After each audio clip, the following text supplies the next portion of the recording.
বন্ধুগণ নমস্কার। আজ আমরা যে বিষয়ে আলোচনা করব তা আমাদের সবার হৃদয়ের গভীরে লুকিয়ে থাকা এক প্রশ্ন, জীবনের আসল উদ্দেশ্য কি হওয়া উচিত। মানব সভ্যতার ইতিহাস যত পুরনো, এই প্রশ্ন তত পুরনো। আমরা জন্মাই, বড় হই, শিক্ষা গ্রহণ করি, জীবিকা নির্বাহ করি, পরিবার গড়ি, সুখ দুঃখের নানা অভিজ্ঞতার মধ্য দিয়ে চলতে থাকি। কিন্তু আমাদের ভেতরে এক গভীর কণ্ঠস্বর প্রায় প্রশ্ন তোলে, আমি কেন এসেছি এই পৃথিবীতে? আমার জীবনের লক্ষ্য কি কেবল ভোগ বিলাস, নাকি আরো কোনো উচ্চতর উদ্দেশ্য আছে? হিন্দু শাস্ত্র এই প্রশ্নের অসাধারণ উত্তর দিয়েছে। শাস্ত্র বলে মানব জন্ম দুর্লভ। গরুর পুরাণে বলা হয়েছে, অসংখ্য জনির ভেতরে মানব জন্ম সেই বিরল সুযোগ যা আত্মজ্ঞান ও মোক্ষলাভের জন্যই প্রাপ্ত। অর্থাৎ মানব জন্মের উদ্দেশ্য কেবল ভোগ করা নয়, বরং আত্মাকে মুক্ত করা।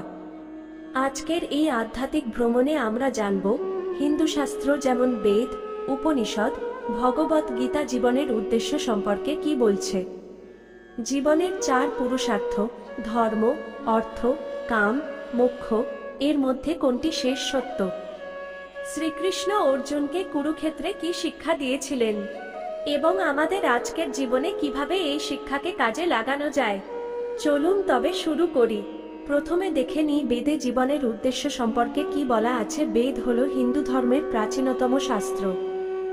ঋগ্বেদে বলা হয়েছে, ঈশ্বরই জীবনের মূল ভিত্তি, তার সঙ্গেই মিলিত হওয়াই মানব জীবনের সর্বোচ্চ উদ্দেশ্য। অর্থাৎ মানুষ যতই ধন সম্পদ, যশ খ্যাতি, ভোগ বিলাস করুক, শেষ পর্যন্ত শান্তি আসে কেবল পরমাত্মাকে উপলব্ধি করলে। উপনিষদে জীবনের উদ্দেশ্য সম্পর্কে বলা হয়েছে এক অসাধারণ মন্ত্র, তত্ত্বম অসি, তুমি সেই। এর অর্থ হল, আমাদের আত্মা আসলে আলাদা কিছু নয়, সেটি পরমাত্মারই অংশ। জীবনের উদ্দেশ্য হল এই সত্য উপলব্ধি করা, আত্মা ও পরমাত্মার ঐক্য অনুধাবন করা।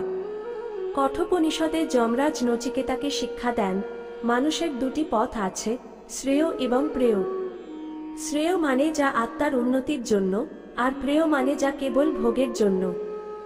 জ্ঞানী মানুষ সবসময় শ্রেয়কেই বেছে নেয়। ভগবত গীতা হল জীবনের দিশারি। শ্রীকৃষ্ণ এখানে তিনটি মূল পথের কথা বলেছেন। কর্মযোগের কথা, অর্থাৎ কর্তব্য করো, কিন্তু ফলের আসক্তি রেখো না। জ্ঞানযোগের কথা, অর্থাৎ সত্য জ্ঞান অর্জন করো, আত্মাকে চিনো। ভক্তিযোগের কথা, অর্থাৎ ভগবানের প্রতি প্রেমী জীবনের আসল শান্তি। গীতার বার্তা হল, মানুষের জীবনের উদ্দেশ্য হল কর্তব্য পালনের মধ্য দিয়ে আত্মাকে উন্নত করা এবং শেষ পর্যন্ত ভগবানের প্রেমে আত্মসমর্পণ করা। হিন্দু শাস্ত্র মানব জীবনকে চারটি লক্ষ্য বা পুরুষার্থে ভাগ করেছে। সেগুলি যথাক্রমে হল ধর্ম, অর্থাৎ ন্যায়, সৎকর্ম ও কর্তব্য পালন। অর্থ, অর্থাৎ সৎ উপায়ে জীবিকা অর্জন। কাম, অর্থাৎ শুদ্ধ ইচ্ছা পূরণ, সংসার ধর্ম পালন। মোক্ষ, অর্থাৎ জন্ম মৃত্যুর বন্ধন থেকে মুক্তি। ধর্ম, অর্থ, কাম সবই গুরুত্বপূর্ণ, কিন্তু মোক্ষই হল সর্বোচ্চ উদ্দেশ্য। মানব জীবনের মূল্য নিয়ে গরুর পুরাণে বলা হয়েছে, মানব জন্ম দুর্লভ, এটি এক অমূল্য সুযোগ। পশু পাখি বা অন্য প্রাণীরা কেবল খাওয়া, ঘুমানো, ভয় পাওয়া আর প্রজনন করে, কিন্তু মানুষই পারে আত্মজ্ঞান অর্জন করতে। শাস্ত্র বলে, যে মানুষ এই সুযোগ কাজে লাগায় না, সে যেন এক স্বর্ণখনির মালিক হয়েও ক্ষুধায় মরল। অর্জুন যখন কুরুক্ষেত্র যুদ্ধে বিভ্রান্ত হলেন, আমি কি আমার আত্মীয় স্বজনকে হত্যা করব? এ জীবনের উদ্দেশ্য কি? তখন কৃষ্ণ তাকে বোঝালেন, মানুষের জীবনের উদ্দেশ্য হল কর্তব্য পালন এবং সেই কর্তব্যকে ভগবানের উদ্দেশ্যে সমর্পণ করা। এবার জীবনের উদ্দেশ্যের বিভিন্ন দিক নিয়ে আলোচনা করব। প্রথমে কর্মমুখী দৃষ্টিভঙ্গি নিয়ে বলবো, মানুষের কর্তব্য পালনই পূজা। ভগবত গীতা বলছে, নিজের কর্তব্য পালনে মৃত্যু শ্রেয়, অন্যের কর্তব্যে সফলতাও অনিষ্টকর। এরপর আসি আধ্যাত্মিক দৃষ্টিভঙ্গির কথায়, ধ্যান, জপ, ভক্তি এসব চর্চার মাধ্যমে আত্মাকে শুদ্ধ করা। উপনিষদ বলছে, ধ্যানই মুক্তির পথ। এবার জানব সামাজিক দৃষ্টিভঙ্গি নিয়ে, মানব সেবা মানেই নারায়ণ সেবা।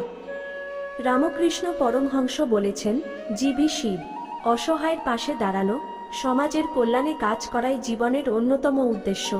ব্যক্তিগত দৃষ্টিভঙ্গি, অর্থাৎ সত্য, প্রেম, দয়া, ক্ষমাশীলতা, সহনশীলতা এই গুণাবলী চর্চা করে মানুষ নিজের আত্মাকে উন্নত করে। গীতার অষ্টাদশ অধ্যায় কৃষ্ণ বলেছেন, সর্বধর্মান পরিত্যাজ্য মামেকং শরণ বর্জ্য, অর্থাৎ সব ধর্মকর্মের জটিলতা ছেড়ে দাও, কেবল আমার শরণ নাও, আমি তোমাকে মুক্তি দেব। অর্জুন প্রথমে যুদ্ধ করতে চাননি, কারণ তিনি ভেবেছিলেন এটি পাপ। কিন্তু কৃষ্ণ বোঝালেন, যুদ্ধ তার কর্তব্য, আর কর্তব্যই ভগবানের সেবা। এখান থেকেই আমরা শিখি, জীবনের উদ্দেশ্য কেবল সুখ ভোগ নয়, বরং কর্তব্য পালন, ভক্তি, আত্মজ্ঞান ও ঈশ্বর প্রেম। বন্ধুগণ, আজকের আলোচনায় আমরা দেখলাম, জীবনের উদ্দেশ্য কেবল ভোগ বিলাস বা ধন সম্পদ সংগ্রহ নয়। আসল উদ্দেশ্য হল আত্মজ্ঞান, ঈশ্বর প্রেম ও মোক্ষ লাভ। শ্রীকৃষ্ণ আমাদের শিখিয়েছেন, নিজের কর্তব্য করো, ফল ভগবানের হাতে ছেড়ে দাও। তাহলে আমরা কি শিখব? জীবনের উদ্দেশ্য হোক ধর্ম পালন, সৎভাবে অর্থ উপার্জন, শুদ্ধ কাম পূরণ এবং শেষ পর্যন্ত মোক্ষ অর্জন। মানব সেবা, ভক্তি ও জ্ঞানচর্চার মধ্য দিয়ে জীবন সত্যিকার অর্থে সার্থক হয়। বন্ধুগণ, আপনারা কি মনে করেন, জীবনের আসল উদ্দেশ্য কি হওয়া উচিত? মন্তব্যে জানাতে ভুলবেন না। আর আধ্যাত্মিক আলোচনার জন্য আমাদের চ্যানেলটি সাবস্ক্রাইব করে রাখুন।